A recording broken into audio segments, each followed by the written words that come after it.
जाना चाहिए। लिहाजा इन हालात के अंदर मुल्जिम दीपचंद की जमानत की अर्जी को नामंजूर किया जाता है। Thank you my Lord. अदालत से मेरी एक रिक्वेस्ट और है। पिछले 2.5 बरस पुष्पा के लिए बहुत तकलीफों भरे गुजरे हैं। अब उसकी उम्र 17 बरस हो चुकी है। इस केस के चक्कर में दर्शन लाल की आर्थिक स्थिति भी बहुत खराब है। वो कर्ज में डूब चुका है और इस सब का कारण है दीपचंद। इसलिए दीपचंद के सिर्फ जेल चले जाने से पुष्पा की तकलीफें खत्म नहीं हो जाती। इसीलिए पुष्पा को कोई मुआवजा भी मिलना चाहिए। माय लॉर्ड, ये तो मेरे क्लाइंट के साथ ज्यादती होगी। दीपचंद के जेल में होने की वजह से उसका सारा काम धंधा चौपट हो चुका है। घर में जमा किया हुआ जो भी पैसा था वो धीरे धीरे मुकदमे और घर खर्च में निकल चुका है। पिछली तमाम बातों को भूलकर मेरा मुवक्किल दीपचंद पुष्पा की मदद के बारे में सोच सकता है, लेकिन कैसे कैसे करे? वो तो सलाखों के पीछे है। एक रास्ता हो सकता है, अगर दीपचंद को रिहा कर दिया जाए तो वो बाहर आकर कुछ काम धंधा, कुछ कमाई करके पुष्पा के हर जाने की रकम अदा कर सकता है। अगर मुल्जिम दीपचंद पुष्पा की भलाई के लिए कुछ करता है तो अदालत उसके केस पर नरमी से गौर करेगी। मुआवजा देने से सजा कम हो जाएगी क्या? दीपचंद मुआवजा देने के लिए हरगिज तैयार नहीं था। केस की सुनवाई शुरू होने तक पुष्पा बदनामी की डर से रिमांड होम में ही रही। इस बीच उसके बच्चे को एडॉप्शन के लिए भेज दिया गया। मामले को सेशन कोर्ट के सामने पहुंचने में पूरे 2 साल लग गए। दीपचंद के खिलाफ इल्जाम था कि उसने 24 जून 1993 के दिन पुष्पा के साथ बलात्कार किया और अगले 5 महीनों तक उसके साथ जबरदस्ती करता रहा। दीपचंद के मुताबिक ये आरोप झूठे थे। सरासर झूठे साहब। मेरा इस लड़की के साथ कभी कोई ताल्लुक नहीं रहा। मैं तो शादीशुदा आदमी हूं। चलो, कागज तो सब ठीक हो गए। अब बख्शी की जुबान बंद हो जाएगी। पिछली सुनवाई में तो पीछे पड़ा हुआ था ना कि लड़की की उम्र ज्यादा है और उसकी असली उम्र छुपाई जा रही है, लेकिन आज देखूंगा उसे। आप ही का सहारा है तिवारी जी। हाँ, आपने इसे आज के लिए तैयार तो कर दिया है ना? हम बता दिया, बयान देना है ना? सिर्फ बयान नहीं दर्शन लाल, आज मंजूरी, जिसे कोर्ट में कंसेंट कहते हैं, उस पर बहस होगी। दीपचंद का वकील इससे बहुत टेढ़े बड़े सवाल पूछेगा। दीपचंद और इसके बीच में क्या हुआ उसकी सारी डिटेल पूछ सकता है। कैसे पूछेगा? मैं उसका मुंह नहीं तोड़ दूंगा। दर्शन लाल, अपने आप को काबू में रखो। केस को बिगाड़ देना चाहते हो? और वैसे भी तुम्हें अंदर आने की इजाजत नहीं मिलेगी। लड़के लड़की और इन दोनों के वकीलों के अलावा कोर्ट में आज कोई भी नहीं होगा, समझे?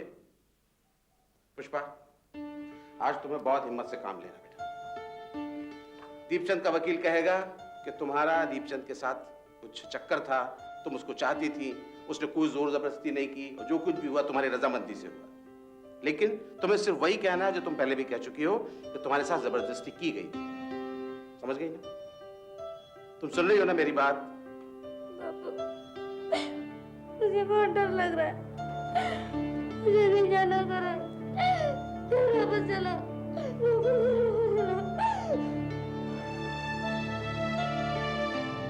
डरने की क्या बात है? मैं तो रहूंगा ना वहां पर। लेकर आइए इसे।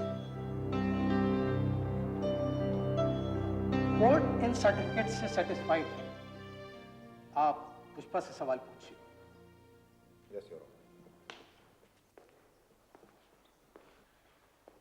हाँ, तो पुष्पा, तुमने बयान दिया है कि दर्शन लाल की गैर हाजिरी में दीपचंद तुमसे बातें करने की कोशिश करता था, तुम्हारी तारीफ करता था, अक्सर अपने घर की खिड़की से तुम्हें घूरता रहता था।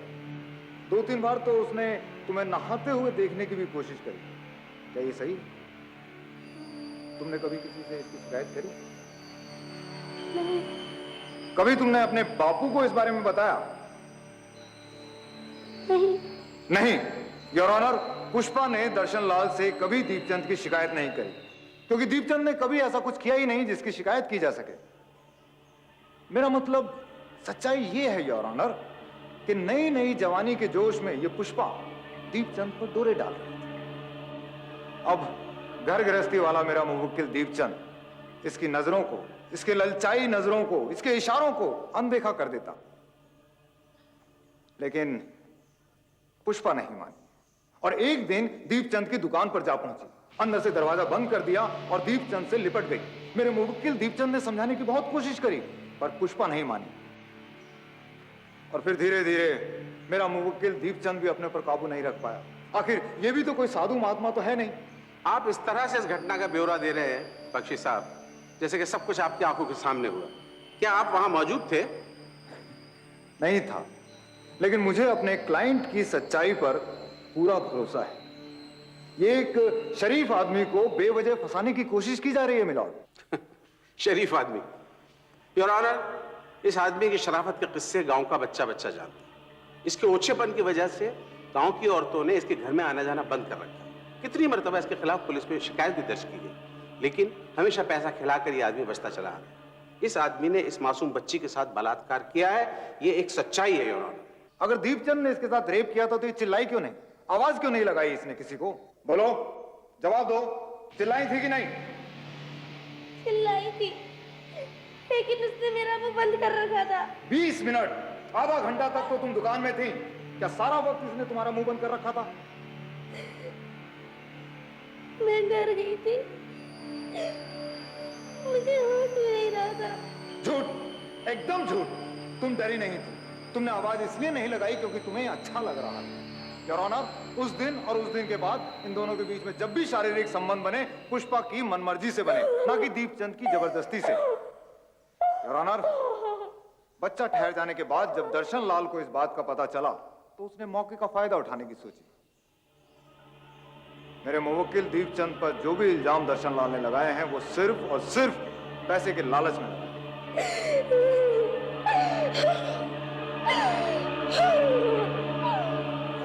बच्ची इस हालत में नहीं है कि और गवाही दे सके, इसलिए इसे कोर्ट से बाहर ले जाइए। कोर्ट की कार्रवाई अगली तारीख तक के लिए मुलतवी की जाती है। अरे चाचा, एक बार नहीं 1000 बार कहूंगा, अपनी लौंडिया की दलाली कर रहा है तो लौंडिया के दलाल है अपना ये। क्या है सवाल के बाद में बिदात कर दो। इतनी इज्जत वाला और लूट के मारा। ये इसको देखो, चाचा, अब देख लूंगा मैं तुझे। इतनी इज्जत वाला को डूब के मर जाता कहीं। मेरी लौंडिया जगह जगह मुंह डाल, मेरी तब काबिल नहीं इज्जत। छूटे पड़ेगा तो लिहाज करा कर। चुप कर तो। बेचारी पुष्पा पता नहीं कौन से जन्मों का फल भुगत रही है।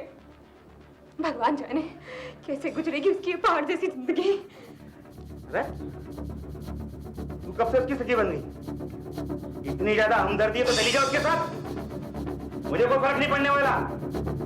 लुगाइयों की कमी नहीं है मेरे पास।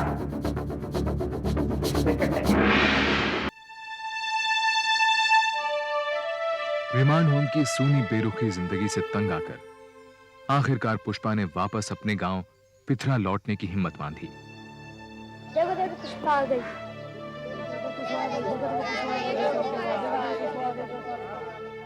पुष्पा को लेकर गांव वालों का रवैया अब भी काफी कड़वा था। हादसे के 2.5 साल बाद भी पुष्पा और दीपचंद का किस्सा लोगों की जुबान पर था। वो वाली दिखाना जरा। हाँ ये वाला, ये लाल वाला। ये कैसे दी? 14 रुपए दर्जन। 14 रुपए? 14 रुपए तो बहुत महंगी है। ये पीली वाली दिखाओ। ले लो बहन जी, आपके हाथ में बहुत फूबेंगी, देखो कितना अच्छा लग रहा है। नहीं 14 रुपए बहुत महंगी।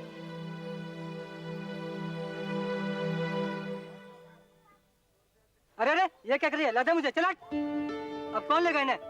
सत्यानाश कर दिया ना। पैसे हैं मेरे पास। अरे पैसे कौन बात कर रहा है? बेचारे दीपचंद को तो तुमने कचहरी में दे दिया, वो तो पैसे देने से रहा। क्या कोई नया फंसा है?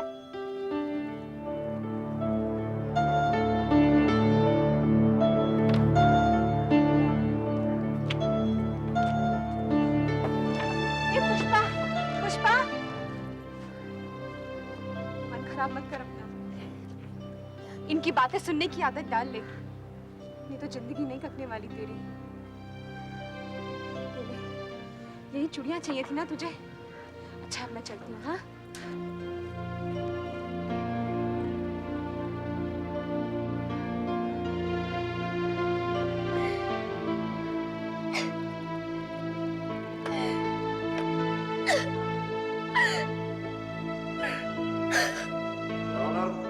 मैं अपने मुवक्किल दीपचंद के केस के दीपचंद के वकील सुरेंद्र बख्शी ने डॉक्टरी जांच की रिपोर्ट को भी पुष्पा के खिलाफ इस्तेमाल करने की कोशिश की।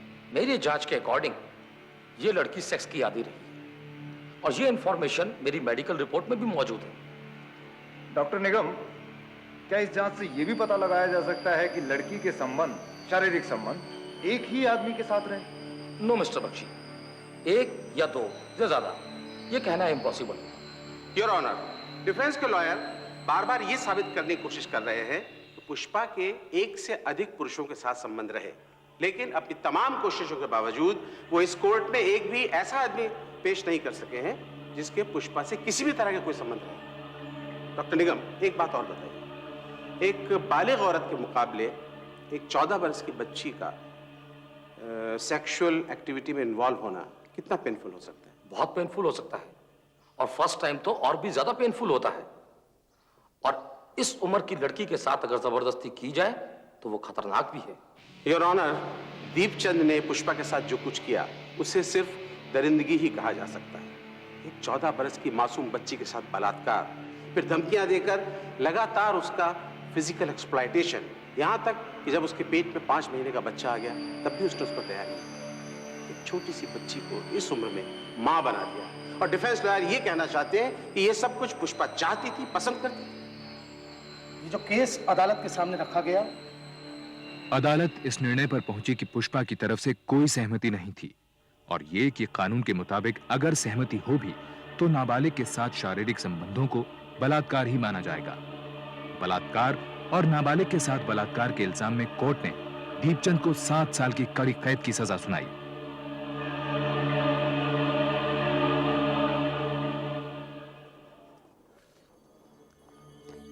निकल गई सारी हेकड़ी, परसों सड़ेगा जेल में। भैया बहुत पैसे खिलाए इसने, ऊपर नीचे सब जगह। 3-4 लाख तो वकीलों को ही खिला दिए होंगे, और बचा नहीं। बचा नहीं। अब मैंने भी कसम खा रखी थी, छोड़ूंगा नहीं साले को। बात पैसे की हेकड़ी दिखाता था ना, मैंने जमीन बेच दी। पुष्पा तेरे लिए मैं कंगाल हो गया। आइए गांव वाले, अब साले हंसते हो कि मैंने दामाद को जेल भेज दिया। सब पे केस कर दूंगा मैं।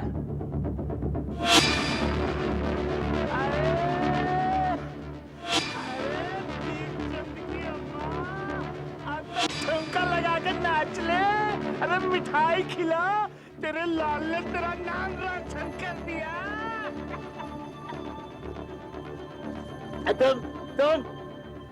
तुम सारे खड़े खड़े क्या देख रहे हो? तमाशा हो रहा है? हो गया तमाशा, अब जाओ खेले कूदो नाचो।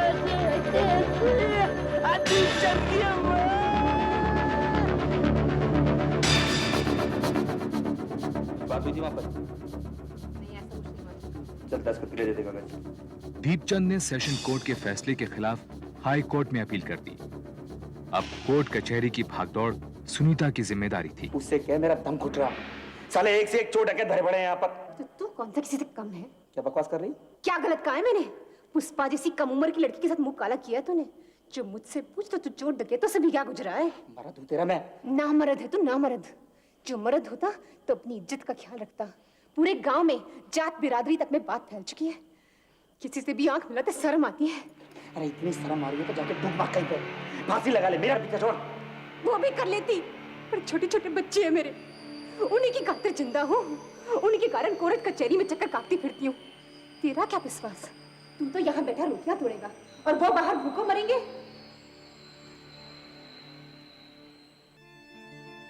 दर्शन लाल के सामने फिलहाल एक ही मकसद था, हर हाल में दीपचंद को सजा दिलवाना।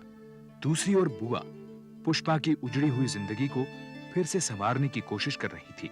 बुआ ने कई जगह रिश्ते की बात चलाई, लेकिन लोगों ने पुष्पा के चरित्र पर उंगली उठाकर साफ इनकार कर दिया। आखिरकार बुआ ने एक परिवार को बातचीत के लिए मना ही लिया। अब दर्शन लाल जी, हम आपकी लड़की से कोई एतराज नहीं कर रहे।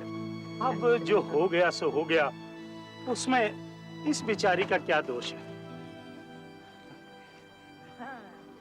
हमारी पुष्पी बहुत सियानी है, सारे घर का कामकाज यही संभालती है। हमारे घर में काम है ही कहाँ।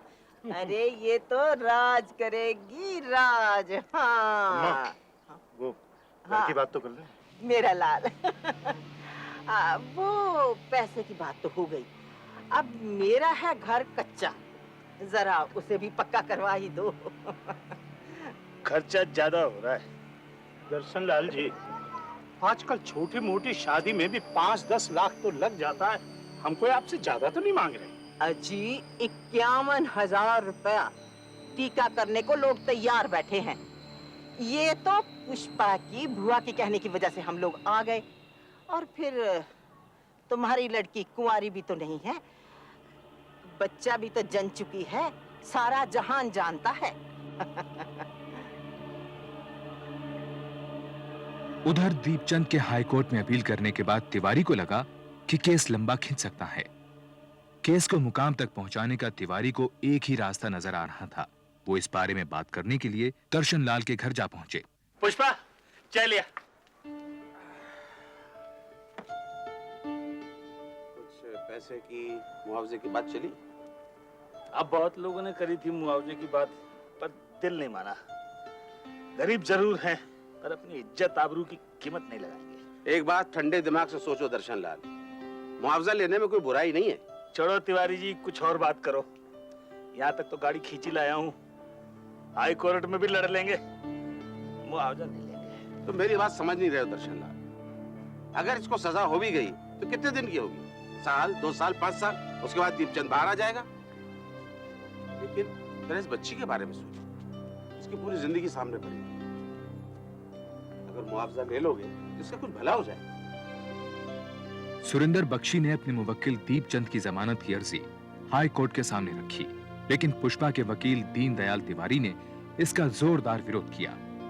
तिवारी की दलील थी कि दीपचंद से पुष्पा की जान को खतरा है, क्योंकि वो बलात्कार के समय पुष्पा को जान से मारने की धमकियां दिया करता था। Objection my Lord. Objection overruled. Prosecution lawyer की बात सुनने के बाद अदालत को लगता है कि दीपचंद जैसे कैरेक्टर के आदमी पर विश्वास नहीं किया जाना चाहिए। लिहाजा इन हालात के अंदर मुल्जिम दीपचंद की जमानत की अर्जी को नामंजूर किया जाता है। Thank you my Lord. अदालत से मेरी एक रिक्वेस्ट और है। पिछले 2.5 बरस पुष्पा के लिए बहुत तकलीफों भरे गुजरे हैं। अब उसकी उम्र 17 बरस हो चुकी है।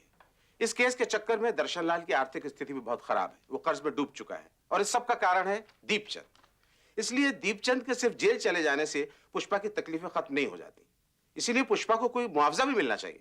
माय लॉर्ड, ये तो मेरे क्लाइंट के साथ ज्यादती होगी। दीपचंद के जेल में होने की वजह से उसका सारा काम धंधा चौपट हो चुका है।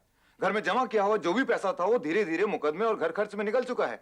पिछली तमाम बातों को भूलकर मेरा मुवक्किल दीपचंद पुष्पा की मदद के बारे में सोच सकता है, लेकिन कैसे कैसे करे? वो तो सलाखों के पीछे है। एक रास्ता हो सकता है, अगर दीपचंद को रिहा कर दिया जाए तो वो बाहर आकर कुछ काम धंधा, कुछ कमाई करके पुष्पा के हर जाने की रकम अदा कर सकता है। अगर मुल्जिम दीपचंद पुष्पा की भलाई के लिए कुछ करता है तो अदालत उसके केस पर नरमी से गौर करेगी। मुआवजा देने से सजा कम हो जाएगी क्या? दीपचंद मुआवजा देने के लिए हरगिज तैयार नहीं था।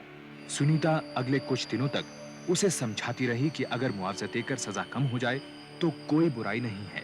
आखिरकार सुनीता ने दीपचंद को राजी कर ही लिया। जो तेरे मन में आए वो कर, मुझे यहाँ से बाहर निकल वापस। और इस सिलसिले में दोनों तरफ के वकीलों की मुलाकात भी तय करवा दी। दीपचंद बोलो। भैया मेरे पास देने के लिए ज्यादा रकम नहीं है। तुम्हारे पास बचने के उपाय भी बहुत कम है दीपचंद। मालूम है। कितने पैसों से पेट भरेगा इसका? कितने पैसे चाहिए इसको पुष्पा के? पुष्पा के नहीं, पुष्पा को जो तूने दुख दिए उसकी एवज में। एक ही बात है, एक ही बात नहीं है। अब देख पे दीपचंद, अब जबान संभाल के बात करने उंगली किसको दिखा रहा है तू? क्या कर रहे हो दर्शन? समझाओ वकील साहब इसको। शांति से कम। वकील साहब समझाओ, नहीं तो फिर मैं आखिरी बात बोल रहा हूँ। मुआवजे के 6 लाख रुपए चाहिए।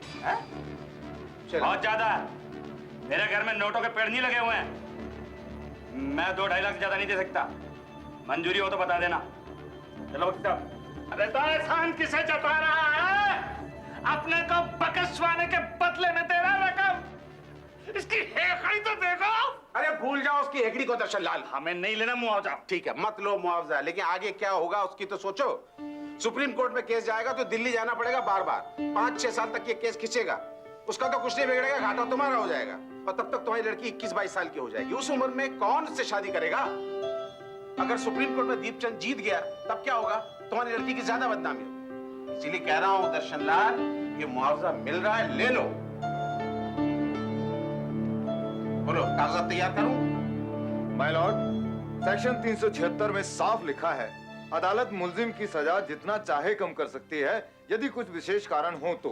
और कौन से विशेष कारण? मैं गरीब हूँ, है ना? गरीब की जरूरत सबकी भाभी, गरीब की बहन बेटियों की इज्जत लूट लो और फिर हजाना देकर के छूट जाओ। दर्शन, दर्शनलाल, तुम बैठ जाओ। I am sorry my Lord, ये बात अभी तक क्लियर नहीं हुई है कि ये मामला बलात्कार का है या आपसी रजामंदी का।